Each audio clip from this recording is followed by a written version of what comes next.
Hello and welcome to JK Study Civil Service for Panchayat Account Assistant and welcome to our YouTube channel. Guys, this is lecture number 2 of MCQ series.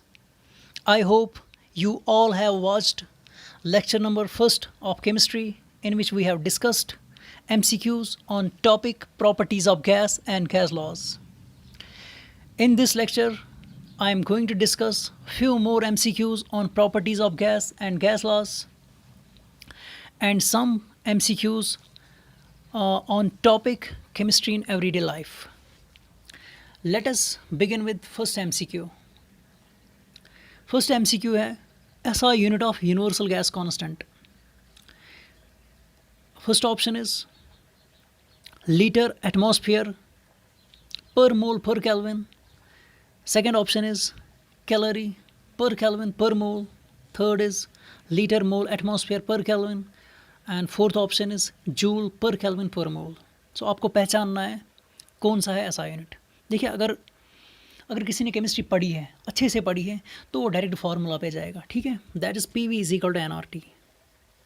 That is universal gas con ideal gas equation. हमें इसका ऐसा unit पूछ रहा है ये. देखिए हम इसको यहीं पे रखेंगे तो ये यहाँ पे आएगा पी वी अपॉन NT. इसका मतलब है R को यहाँ पे इजीली फाइंड आउट कर सकता है लीटर एटमॉस्फेयर पर मोल पर kelvin.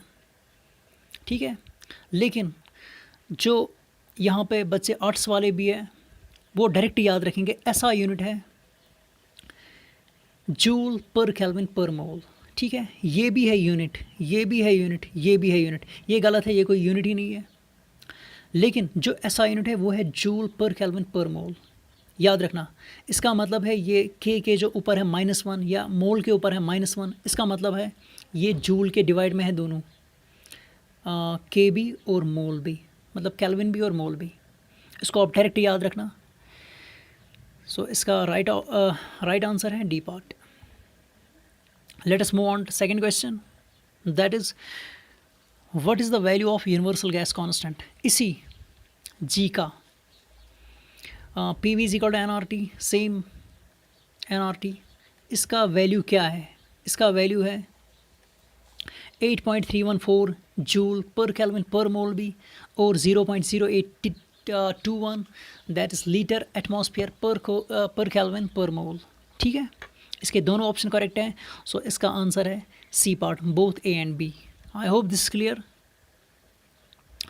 Late us move on to third question. That is which law of gas tells us diffusion of gases inversely proportional to square root of their densities. मतलब जो diffusion है ना, gas जो diffuse होता है, मतलब एक जगह से दूसरी जगह जाते हैं, higher concentration to lower concentration. मतलब अगर हम परफ्यूम लगाते हैं रूम के एक कॉर्नर में तो दूसरे कॉर्नर में जल्दी आ जाता है परफ्यूम. क्यों इसको बोलते हैं डिफ्यूजन ऑफ गैस. ये किस पे डिपेंड करता है, मतलब कौन गैस कितना ज़्यादा डिफ्यूज़ होगा, मतलब दूसरे कॉर्नर तक कितना जल्दी पहुंच सकेगा. ये लॉ किसने दिया था? ये लॉ बोला था ग्राम ने. ठीक है, जिसको बोला जाता है ग्राम्स लॉ ऑफ डिफ्यूजन. इसने बोला था जो रेट ऑफ डिफ्यूजन है that is inversely proportional to the density square root of their densities. मतलब डिफ्यूजन उसकी ज़्यादा होगी जिसकी डेंसिटी कम होगी, मतलब जिसकी डेंसिटी ज़्यादा उसका डिफ्यूजन कम. ठीक है, ये इनवर्सली प्रोपोर्शनल रिलेशन है. ठीक है, अगर ये ज़्यादा ये कम, ये ज़्यादा और ये कम हो जाएगा फिर. ठीक है, आई होप दिस इज़ क्लियर. तो ये बोला था ग्राम ने. यहाँ पे ऑप्शन है रोल्ट्स लॉ. रोल्ट्स लॉ ने भी प्रेशर पे दिया था, पार्शियल प्रेशर पे. हेनरीज लॉ ने भी प्रेशर पे दिया था. डेल्टन्स ने भी प्रेशर पे दिया था. लेकिन यहाँ पे ग्राम्स लॉ ने डिफ्यूजन की बात की थी. तो जब भी डिफ्यूजन आएगा तो आपको डायरेक्ट याद आना चाहिए ग्राम्स लॉ का है. ठीक है, फोर्थ क्वेश्चन है chemicals used to power rocket engines are called. जो रॉकेट्स होते हैं उनको हम प्रोजेक्ट करते हैं स्पेस में या किसी दूसरे प्लेनेट पे या किसी दूसरी और जगह, वहाँ पे कौन सा केमिकल हम यूज़ करते हैं, रॉकेट्स को कौन सा केमिकल पावर देता है. देखिए हम इस क्वेश्चन को डिस्कस करेंगे. एक है propellants, detergents, sulpha drugs and gasoline. अगर हम सल्फा ड्रग्स की बात करेंगे, देखिए क्वेश्चन कैसे सॉल्व करना होता है. देखिए ये यहाँ पे ड्रग है. ठीक है, यहाँ पे ड्रग और रॉकेट के साथ क्या काम, तो ये ऑप्शन कभी आएगा ही नहीं। अगर हम डिटर्जेंट की बात करेंगे, क्या हम डिटर्जेंट्स यूज़ करेंगे, रॉकेट्स में नहीं कर सकते हैं, ये ऑप्शन भी नहीं आएगा। तो अब इन दो ऑप्शंस में प्रोबेबिलिटी है ठीक होने की। देखिए गैसोलीन भी हम रॉकेट्स में यूज़ करते हैं, प्रोपेलेंट्स सॉरी गैसोलीन हम इंजन्स में यूज़ करते हैं, रॉकेट में इंजन होता है, और प्रोपेलेंट्स भी हम कहाँ पे यूज़ करते हैं, इंजन्स में यूज़ करते हैं। लेकिन गैसोलीन इंजन में किसका काम करता है, गैसोलीन इंजन में हीट का काम करता है। अगर मुझे इंजन को हीट चाहिए वो मुझे प्रोवाइड करता है गैसोलीन। अगर मुझे पावर चाहिए इंजन में, अगर मुझे पावर हासिल करना है इंजन से, तो मैं किस केमिकल का यूज़ करता हूँ, तो मैं करता हूँ प्रोपेलेंट्स का use. So it's right option is propellants. I hope this clear, this is very important question. Let us move on to fifth question, that is antiseptic present in Dettol is, जो Dettol में antiseptic है, देखिए doctor हमें recommend करता है mostly Dettol. क्यों? क्योंकि उसमें अच्छे एंटीसेप्टिक्स होते हैं जो स्किन के लिए फेवरेबल होते हैं, ठीक है।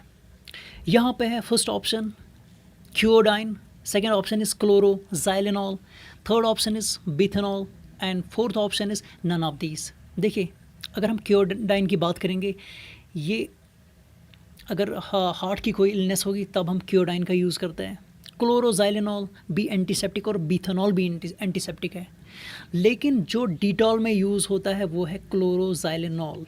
इम्पॉर्टेंट है ये, chloroxylenol is antiseptic that is present in Dettol.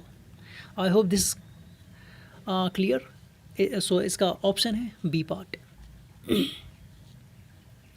Let us move on to sixth question, that is 0.2% solution of phenol acts as।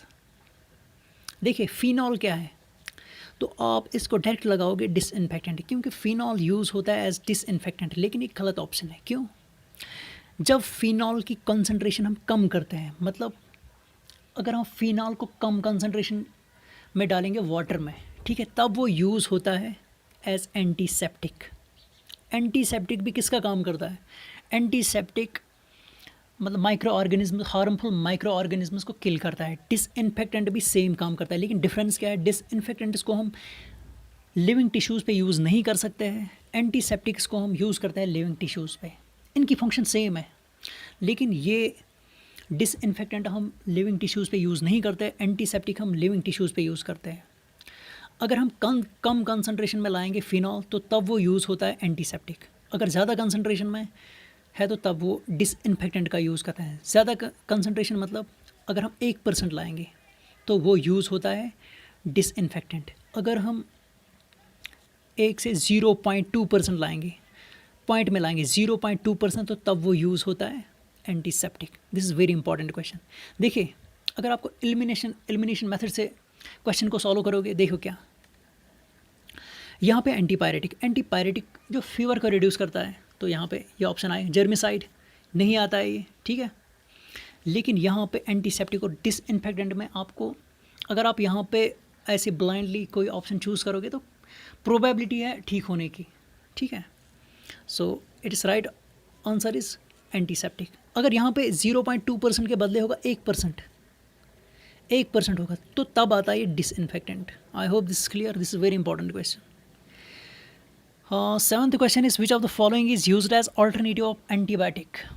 देखिए अगर हम डॉक्टर के पास जाएंगे या मेडिकल शॉप पे जाएंगे तो वहाँ हम उसको बोलेंगे हमें एंटीबायोटिक चाहिए, उसके पास अगर नहीं होगा तो वो आपको दूसरी मेडिसिन देगा जो ऑलमोस्ट सेम काम करेगा जो एंटीबायोटिक करता है, ठीक है। ऑल्टरनेटिव ऑफ एंटीबायोटिक हम किसको यूज़ करते हैं, क्या हम एंटीबायोटिक्स को यूज़ करते हैं? नहीं, बिल्कुल नहीं। एंटीबायोटिक्स हमें यूज़ होता है फीवर को कम करने में। एंटीहिस्टामिन अगर हमें एलर्जी होगी बॉडी में तो ये ऑप्शन भी नहीं आएगा। ट्रैंक्विलाइज़र की अगर हम बात करेंगे, अभी ट्रैंक्विलाइज़र्स की अगर हम बात करेंगे, ट्रैंक्विलाइज़र हमें कब यूज़ होता है, जब हमें कोई डिप्रेशन होगी या कोई मेंटल इलनेस होगी तो तब हमें ट्रैंक्विलाइज़र का यूज़ करते हैं। लेकिन ऑल्टरनेटिव ऑफ एंटीबायोटिक हमें होता है सल्फा ड्रग्स, ठीक है। ये सेम काम करती है जो एंटीबायोटिक्स करती है, ठीक है। अगर इस क्वेश्चन पे और बात करेंगे, जो यूएसए में एंटीबायोटिक को बैन किया गया था क्योंकि एंटीबायोटिक्स के बहुत सारे साइड इफ़ेक्ट्स देखे गए हैं। तो इसीलिए वहाँ पे सल्फा ड्रग्स का यूज़ करते थे।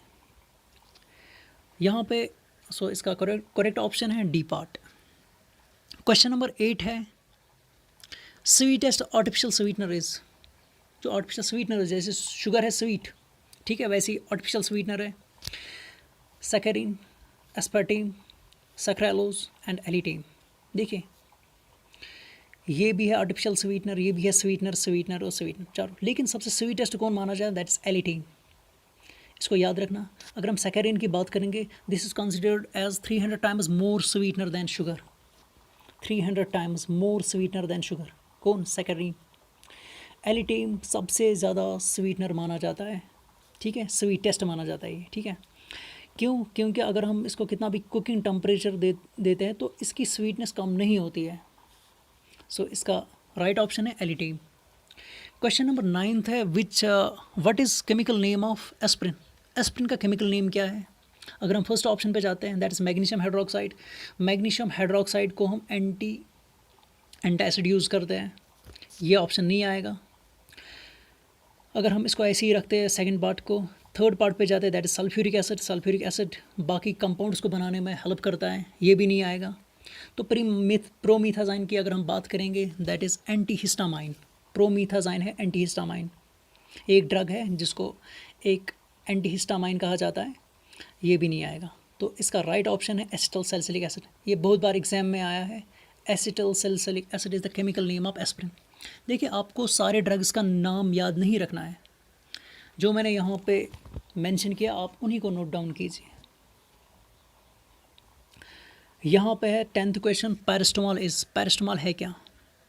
क्या पैरास्टामोल को हम एज एंटीपायरेटिक यूज़ करेंगे, एनाल्जेसिक्स, दोनों, या कोई ऑप्शन नहीं होगा इसमें? देखिए अगर हमें फीवर होता है तो डॉक्टर हमें एंटीपायरेटिक पैरास्टामोल देता है, ठीक है। इसका मतलब है पैरास्टामोल उस टाइम पे एंटीपायरेटिक का काम करता है।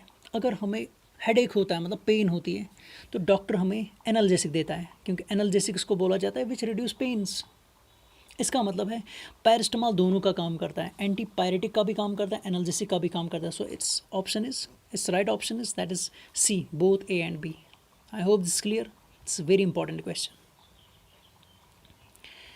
Late us move on to 11th question, that is who discovered antibiotic. Antibiotics को डिस्कवर किसने किया? फर्स्ट एंटीबायोटिक को डिस्कवर किसने किया? या यहाँ पे डायरेक्ट क्वेश्चन है, who discovered antibiotic. First option is Louis Pasteur, second option is Fleming, third option is Darwin and fourth option is George Mendel. अगर हम लुईस पास्चर की बात करेंगे, इसने वैक्सीनेशन पे काम किया, पास्चराइजेशन पे काम किया। अभी हम इस ऑप्शन को ऐसे ही रखते हैं। डार्विन, इसने एवोल्यूशन में बहुत सारा काम किया। जॉर्ज मेंडल, जिसको कहा जाता है फादर ऑफ जेनेटिक्स, इसका सही ऑप्शन है अलेक्जेंडर फ्लेमिंग। इसने फर्स्ट एंटीबायोटिक को डिस्कवर किया 1921 में। वो फर्स्ट एंटीबायोटिक क्या था? वो था पेंसिलिन, ठीक है, पेंसिलिन था वो first antibiotic. I hope this is clear. यहाँ पे हम लास्ट क्वेश्चन की तरफ बढ़ते हैं, that is which of the following is used to remove facial makeup. Facial makeup को रिमूव करने में क्या यूज़ किया जाता है? क्या उसको हम कोल्ड क्रीम बोलते हैं, न्यूट्रलाइज़र क्रीम, क्लींजिंग क्रीम? मैंने डी ऑप्शन भी यहाँ पे कोल्ड क्रीम रखा है, कोई और ऑप्शन होगा? तो यहाँ पे इसका सही ऑप्शन है क्लींजिंग क्रीम, ठीक है। सभी लगाते हैं इसमें न्यूट्रलाइज़र क्रीम, लेकिन ये गलत है, न्यूट्रलाइज़र नहीं आएगा, वहाँ पे हम यूज़ करते हैं क्लींजिंग क्रीम में, क्लींजिंग क्रीम, ठीक है। आई होप दिस इज़ क्लियर।